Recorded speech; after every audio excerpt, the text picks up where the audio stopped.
He made, it says, the world, the cosmos in Greek, which means the ordered word. He made the world and he ordered it. God of order. He's not a God of chaos.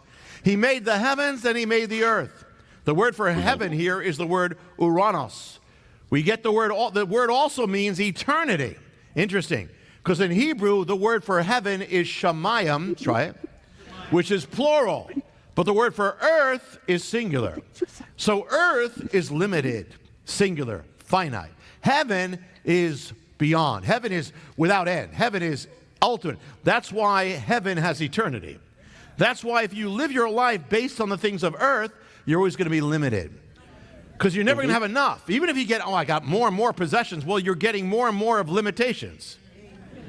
But the things of heaven have no limitation, no end. So if you live your life based on the things of heaven, then your life is going to start becoming unlimited. You're going to... that's funny too. That's such a good point. There's several times that I've actually personally spoke with homeless people, and sometimes I would just ask them, like, why are you homeless? Why do you not want to have a home or have any things besides like the stuff that you take with you where you go? And sometimes, whatever, there's many different reasons, but sometimes I've heard on several occasions that they didn't want all those things kind of holding them back or holding them down or anchoring them in life. They wanted the freedom to be able to just kind of do what they want. That's not always the case. Obviously, there are people who struggle with addiction, and some people just lose their living space, and then they get stuck living on the streets and being homeless. But every once in a while, you run across somebody who just wants to be free, completely free of everything. And it's an interesting life lesson that homeless people have taught me. Sometimes you don't want a lot of things and all these items in your life anchoring you to certain situations or certain locations. You don't have the freedom to just kind of go and do what you want to do and be who you want to be. And it's a good reminder that we really shouldn't get too connected to anything here in this life, because we can't take any of it with us, even our home. A home is just a place where you live, where you feel comfortable, and that your family can grow up in and live a nice, safe life. But a home doesn't just have to be a place. It doesn't just have to be a structure. So that's an interesting take. You're going to have more than enough, a spirit of abundance, of overflow. How do you do that? You do it through faith. Amen. You do it, you said, we live by faith, not by sight. We live by the Spirit, not by the flesh. That's how you unlimit your life. Now, the word for earth here is the word gay, or Gaia. We get the word Gaia from it. When people start, have you ever heard anybody speak about earth as Gaia? Well, that's Mother Earth, but it's another sign you talk about. It's basically another sign of paganization, the emergence of earth worship, nature worship. We are to be stewards of nature. That is the Bible. But to be worshipers of nature, that's pagan. It is pagan to view God and nature or the world as one thing. It's still part of Eastern religion. All the Eastern religion, they're saying basically the world is God. God is the world is God. But if God is the world and the world is messed up, that would mean God is messed up.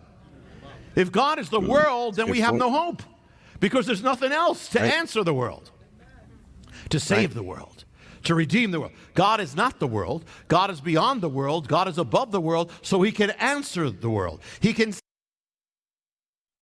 Yeah, that's another good point. It's funny, I've heard that that word Gaia before. I think it's spelled Gaia. A couple of years ago, this guy, Stephen Greer, I think it is, started an organization where I think they just talk about phenomenon, UFOs, engineering and technological advances that humans, may not typically be aware of.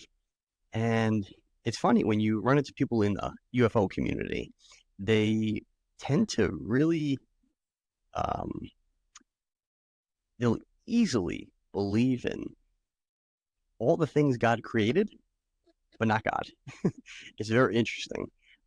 They'll, be very much into the earth and all that the earth has to offer, whether it's electricity or frequency or, all these phenomenon that we can't really explain, but we can start to know how to use and play with. But many of them will not, like it'll just end there for them. They won't think, well, where did this come from? Who created this? How did they create this? And that's interesting. When he said Gaia, it made me think of that, like UFOs and people who are into that type of mindset, aliens and things like that. So, he's saying that that's a word for earth worship and paganism. That's an interesting point. Save the world. So the name Jesus or Yeshua means Yahweh, the eternal God, is our salvation. Only God who is not the world can give you something better than the world and can save the world. Only God who is not us can save us. That's why it's really good that we're not God.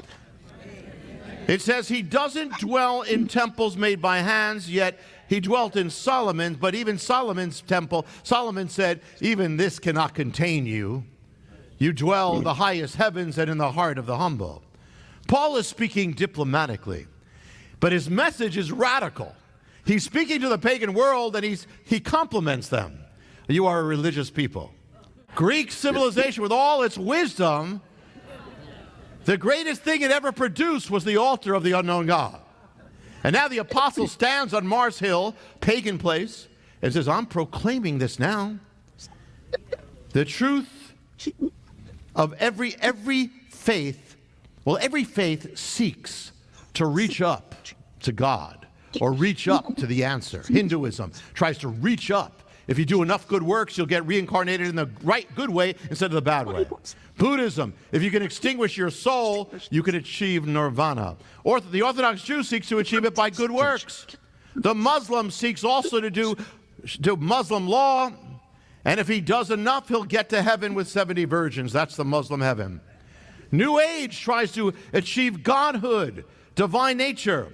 Paganism tried to appease the gods and enter into their favor.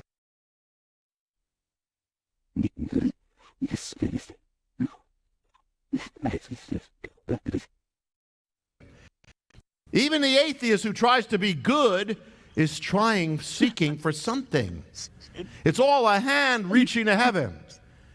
But the gospel is so radically different. It is not the hand of man reaching to heaven. It's the hand of God, of heaven, reaching to man. That's totally different. And even as believers, we sometimes don't get it, and we convert our faith into a hand reaching to heaven. When it's not, it's a hand reaching to us. A great thing to ask a hardened unbeliever is, which is greater, that which you know or that which you don't know? If they're honest, they'll say, that which I don't know is greater. Well, if what you knew was greater than what you didn't know, then you could be closed off. You have more. You got the main thing. But if what you don't know is greater, then you have to open your heart. You have to open your mind. If what you don't know is greater, you got to have an open mind to God. Because the realm of the unknown is greater than the realm of the known. Because God is greater than anything you know.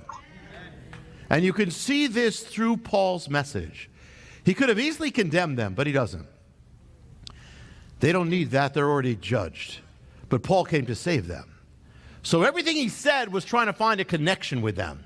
And to them, listen, they are foreign to him. I mean, he knows their culture, but Paul is like more Orthodox than an Orthodox Jew today. And he's seeing all this, but he's trying to connect with them. He said, as a Jew to the Jew, a Greek to the Greek, as a pagan to a pagan. In everything he said, he was trying to connect with them. To find a place he could build a bridge to reach them in their paganism, and through that bridge bring them to the knowledge of God and salvation. So he speaks to them in the language of pagans to win them. He looked for the connection, the point of agreement, and then he built from that. He found it, the altar of the unknown God. He met them where they were. He found the connection. Even if they had no idea who God was, he found the connection to bring them across. We need to do the same thing. The amazing thing is there are many accounts of missionaries going to peoples that have never heard the gospel, and yet they found when they got there, the people had in their own way their altars of the unknown God. Not like the people of Athens, but in their own way. Some said to the missionaries, we knew God, we just didn't know his name. Or some said, we knew we were separated from God, we were under a curse, we were bound, but God told us, we were told that one day he would send us messengers, and they would tell us of him, or they would give us his book, or they would tell us of his son. All over the world. What do you need to do? Find the altar. When you want to win somebody to the Lord, and you have to win people to the Lord, find the altar. There's an altar there. It doesn't matter who they are. They could be into witchcraft, Satanism. They could be communists, hardened atheists. There's an altar there. There's a way. Look for the door. Look for the altar. Look for the connection. They're human. They have a God-shaped back, no matter what they say. Paul looked for it, and he kept looking until he found it. You know, Muslims, I didn't plan on sharing this either, but I was once in Nigeria, and I was going to a big event. We had to go somewhere, and the guy left me in a car, and he had to do something. I'm in a car, and all of a sudden the car gets surrounded by these Nigerian Muslims. And they're looking at me, and I don't know, maybe I look Jewish, I don't know. But, because they said, are you a Hebrew? I said, yes, I am. They said, what do you think of Muhammad? Or what do you think of Islam? I said, Islam says that Jesus is the Messiah. So if Jesus is the Messiah, and it says he's coming again, then you better listen to what Jesus said. And Jesus said he's the way, the truth, and the life. And you cannot have salvation without him. Now, I did that knowing that could be my last sermon. Wow, that takes such courage. I mean, obviously this, I like Jonathan Cahn. There's very few Christian pastors or people of the Christian faith that are legitimately true warriors for Christ. They go out there and they preach the word of God without any fear, and they don't care where they are or who they're standing in front of. If they're presented with an opportunity to tell the truth, and even if it doesn't save any souls, but it could potentially save one, they do it because they are trying to carry out God's will on this earth, and that takes tremendous courage. I mean, he's obviously a man of great faith, so I'm sure he wasn't too fearful in that moment because he trusted that God was going to protect him because he was speaking the truth. But, that's such an intelligent way to tell the truth without offending and getting into a heated debate and argument. I think a lot of times, especially between the Jews and the Muslims right now and throughout history, they tend to be very argumentative and get caught up in the facts of their religion rather than trying to meet the person where they are and help them see things from their perspective, the person telling them. That's a great way to, bring the opposing side to meet you in the middle. Say, hey, your prophet Muhammad, he said Jesus is the Messiah, and that's in the Quran. So is your prophet lying? No, right? You would never say that if you're a true Muslim. So he lured them in with the truth and a fact from their own doctrine, and then brings them the rest of the way, saying, you should, if that's true and Jesus is the Messiah, you should listen to what Jesus has to say, which is documented in the New Testament of the Christian Bible. That was a great way to do that. It was a great way to get his message across. But again, it takes tremendous courage. You got to think about the situation. He's in a foreign country, Nigeria, foreign to where he is. He's from New Jersey, and he's telling this story, or this lesson, to a group of Muslims who don't believe in what he believes in their country. That takes great courage. But let's see how that goes. Now, I did that knowing that could be my last sermon. I didn't know what was going to happen. But and then the guy comes back just at the time. I said, oh, thank God he came back. He comes back, and we start pulling away, and they say, wait, stop. And I'm thinking, okay, here it goes. Oh, he boy. says, don't leave without giving us a blessing. Give us a Hebrew Wow. blessing. And they all bowed their heads. Wow. And I prayed a blessing, Amazing. and I prayed they would find the Lord. But Islam, you might have not known, they actually say Jesus is the Messiah. They don't understand what that means. And then he's coming again. That's a That again, that's incredible, because in that moment, it could be a serious thing. You're in another country. You're in a country where they predominantly practice Islam, and they don't believe in what you believe in. It's already an uncomfortable situation, but the fact that he actually, again, stopped the car and listened to what they had to say, when in that moment they could have, there could have been a physical altercation or something. But he had faith, he had courage, and it's a good thing he didn't leave, because they wanted him to pray for them. And, again, like, it's those moments in life, like, you never really know when you can offer something to somebody that could maybe bring them closer to God. So you should never take those moments lightly.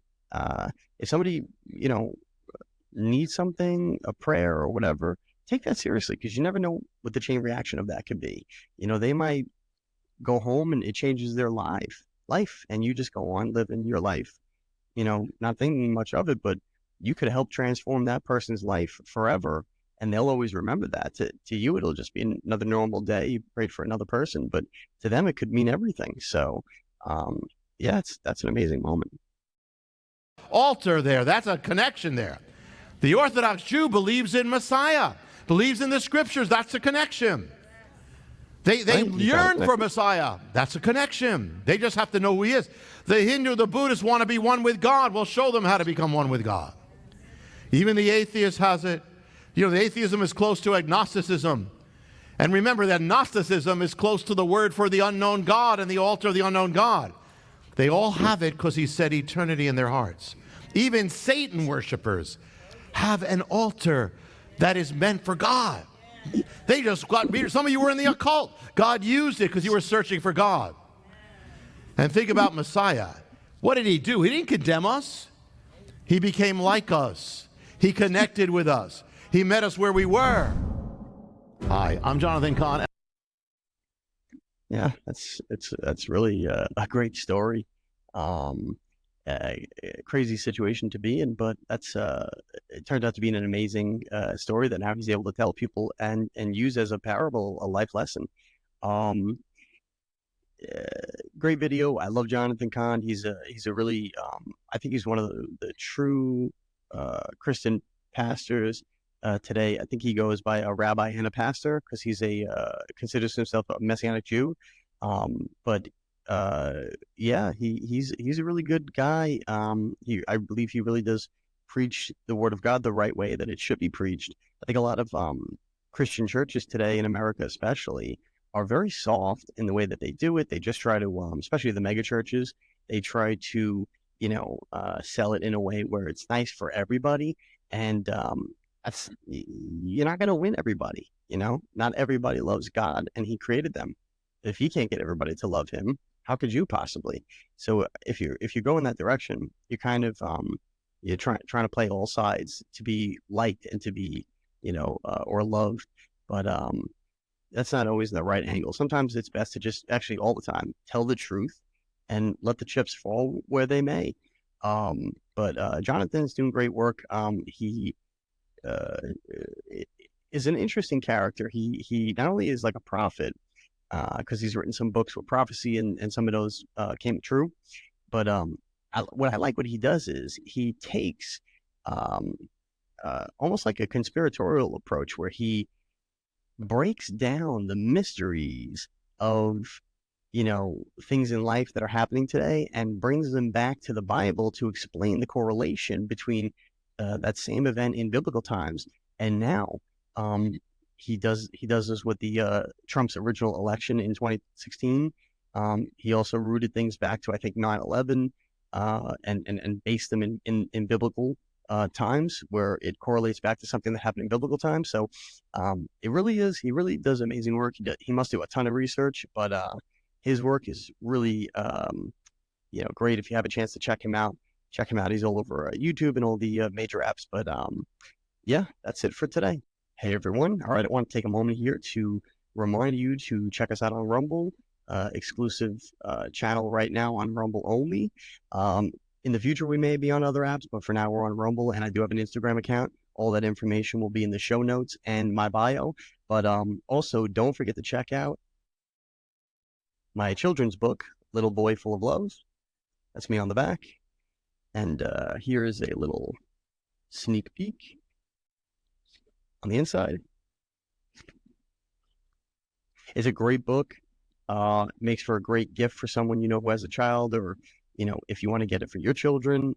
It really does have a lot of nice life lessons in it, and it's available on Amazon, Walmart, Barnes and Noble, Indigo, a lot of other online platforms, and many bookstores throughout the country now. You can check my Instagram page for some of the bookstores that it's available in. I think we're in over 15 states across the country, so we're doing pretty good. We're expanding. But if you want to buy it from a local bookstore near you, check the Instagram page, because that'll tell you which stores might be closest to you. And we love supporting our small and local businesses. So definitely check them out on either the platforms or in the bookstores.